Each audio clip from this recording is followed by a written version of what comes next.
Fala galera, beleza? Bem-vindo aí mais um Game News aí dessa semana. Vamos dar uma conferida aí nas notícias que teve aí durante essa semana. E antes de mais nada, galera, não tá inscrito aí no canal não, se inscreve aí, não custa nada não. Aperta aí o botãozinho aí pra se inscrever aí no canal e acompanhar as novidades. Toda semana tem vídeo aí no canal, tem gameplay, tem bate-papo no Hangout, tem muita coisa boa, então se inscreve aí, ativa as notificações aí pra ficar ligado aí no canal. Então vamos lá, as notícias dessa semana. A editora-chefe do site US Gamer, Kate Bailey, revelou em um podcast via PlayStation Lifestyle informações sobre fontes confiáveis sobre a chegada de uma demonstração de Final Fantasy VII Remake. Segundo Bailey, a versão de teste chegará mais cedo do que muitos imaginam. Uma demo chegará mais cedo do que o previsto. Eu soube de alguém que testou o jogo.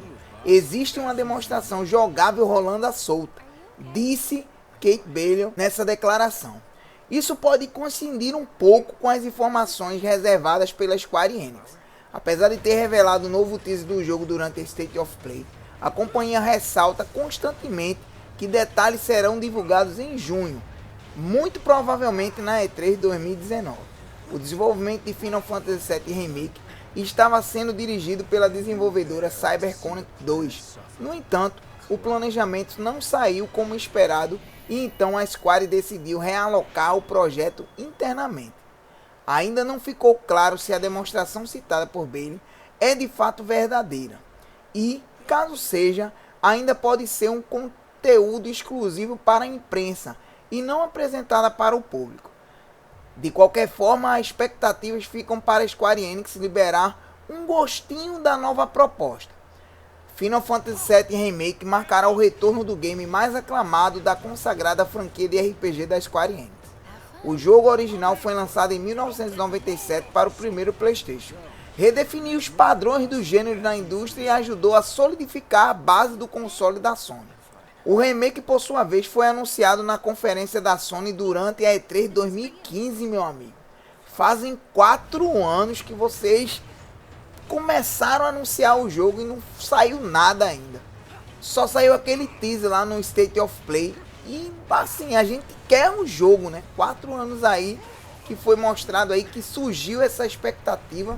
Então vamos acabar com esse joguinho aí e trazer ele aí pra nós. Então eu espero que seja aí feito um remake do Final Fantasy VII muito bem feito e que venha agradar os fãs da série. E principalmente fãs do jogo. Bom, essa semana também teve uma notícia aí bombástica, né? Bombou nessa notícia aí na internet essa semana. O líder japonês da eletrônica Sony e a gigante americana da informática Microsoft anunciaram nesta quinta-feira uma cooperação na área dos videogames online, acabando com anos de concorrência no setor. Assim, eu acredito que não vai acabar com concorrência, mas pelo menos eles estão se juntando aí. As duas empresas firmaram uma carta de intenções na qual manifestam a vontade de analisar projetos conjuntos para seus serviços de jogos e conteúdos via streaming, todos baseados na plataforma Azure da Microsoft. A colaboração também envolverá o desenvolvimento de semicondutores e das chamadas tecnologias de inteligência artificial, baseada na experiência da Sony em setores de imagens e nos avanços obtidos pela Microsoft no processamento de dados. Apesar de sermos concorrentes em certas áreas, a Microsoft já é há vários anos um parceiro-chave da Sony, justificou assim o chefe do grupo japonês Kenichiro Yoshida. A ideia dos videogames em streaming, que se apoia em uma poderosa infraestrutura de milhares de servidores, é permitir que se jogue a qualquer momento de qualquer lugar, qualquer tipo de jogo, sem ter que comprá-lo fisicamente ou baixá-lo. Em teoria, basta estar conectado com um aparelho compatível, mas desde que possua uma banda larga. Seria o equivalente ao Netflix para filmes e o Spotify para música. Esse anúncio conjunto dos gigantes que dominam os videogames como PlayStation e Xbox ocorre pouco depois do Google prometer revolucionar o setor de diversão online.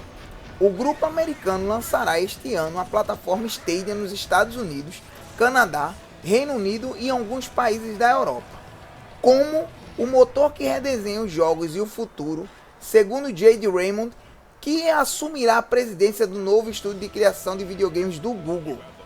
Tanto a Sony quanto a Microsoft estão aí se unindo aí, que é para poder criar aí também um serviço de streaming para poder concorrer com o Google Stadia. E aí, o que é que vocês acharam dessa notícia? Comenta aí embaixo aí, deixa aí teu comentário aí, é muito importante aí.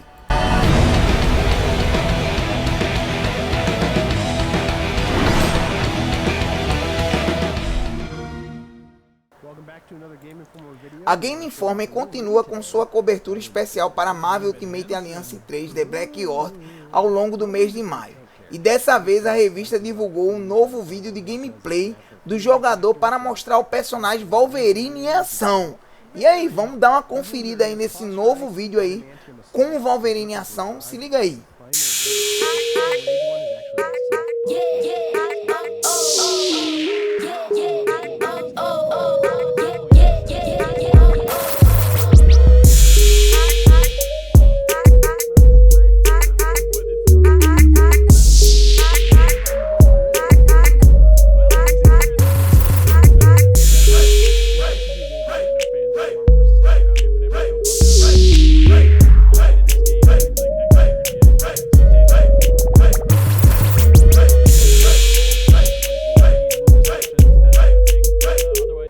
Minecraft completou 10 anos de vida e a celebração veio em grande estilo.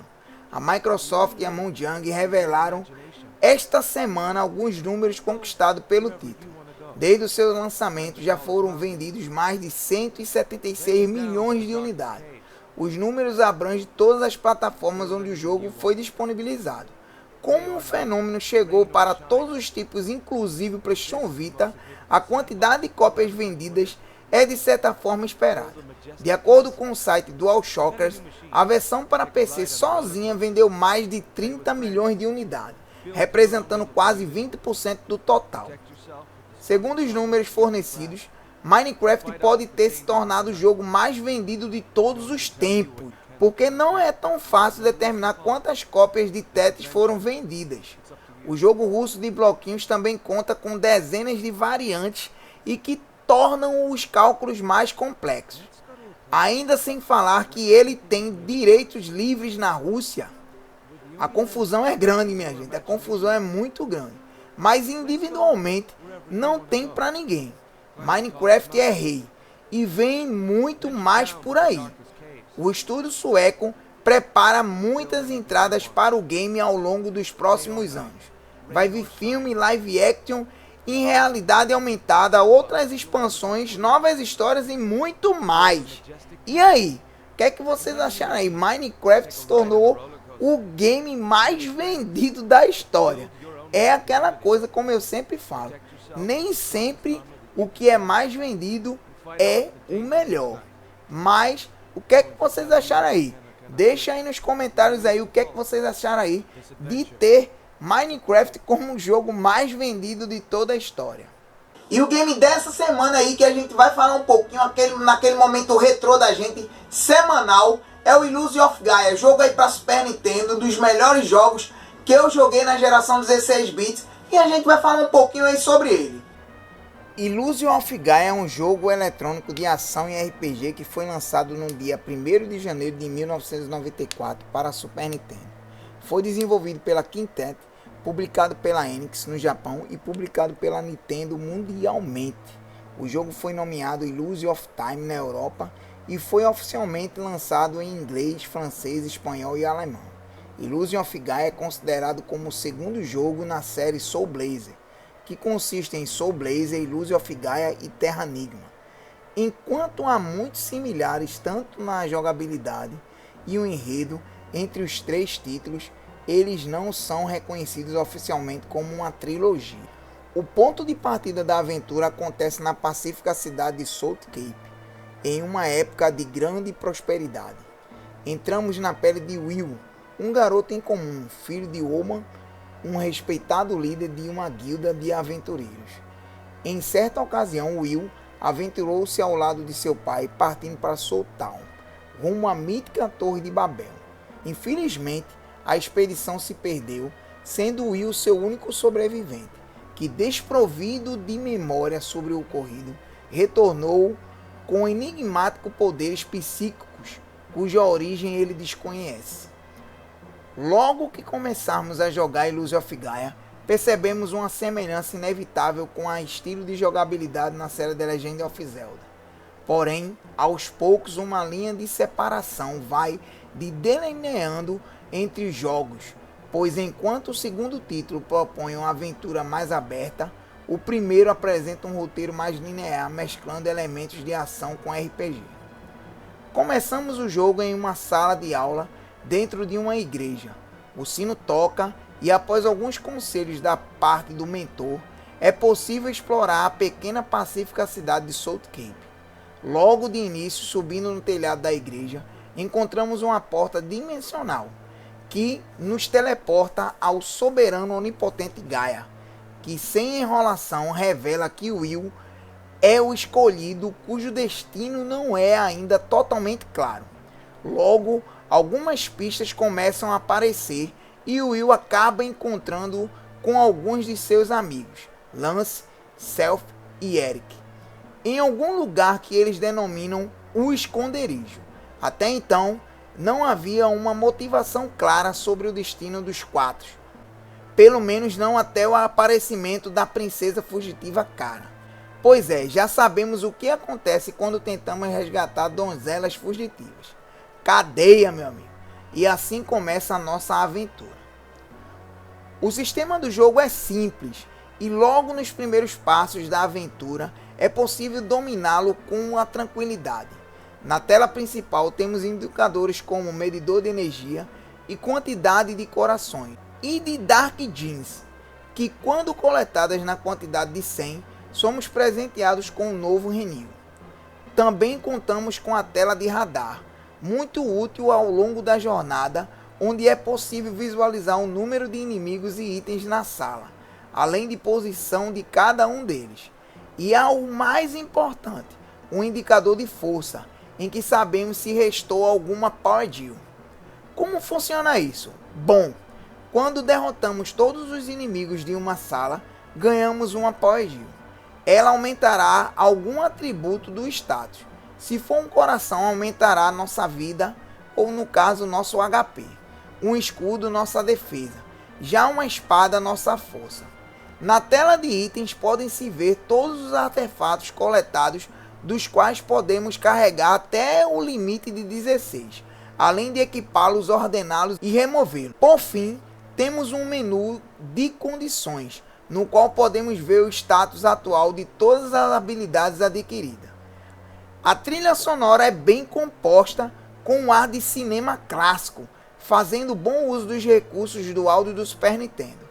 De modo a torná-la singular, boa parte da trilha sonora é carregada de sentimento e melancolia, fato que harmoniza muito bem com os eventos dramáticos do jogo.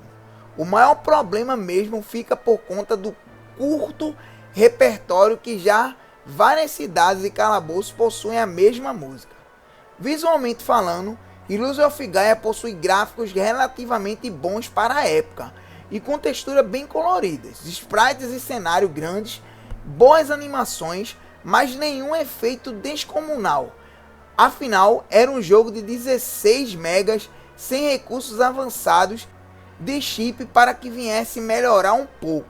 No mapa temos um efeito básico do famigerado mod 7, mas não vai além disso.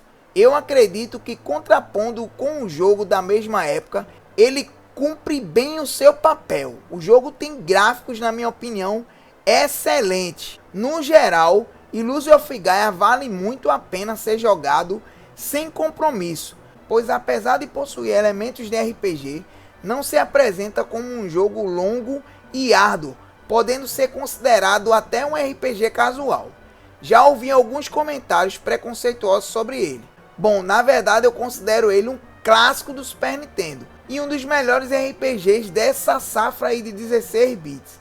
Como eu falei, ele faz parte aí de 3 jogos aí praticamente que muitos não consideram a trilogia, mas fazem parte aí de 3 jogos e ele é o segundo dessa série. Na minha opinião, ele é um dos melhores RPGs que saíram para Super Nintendo e um jogo muito divertido. Vale muito a pena jogar Illusion of Gaia.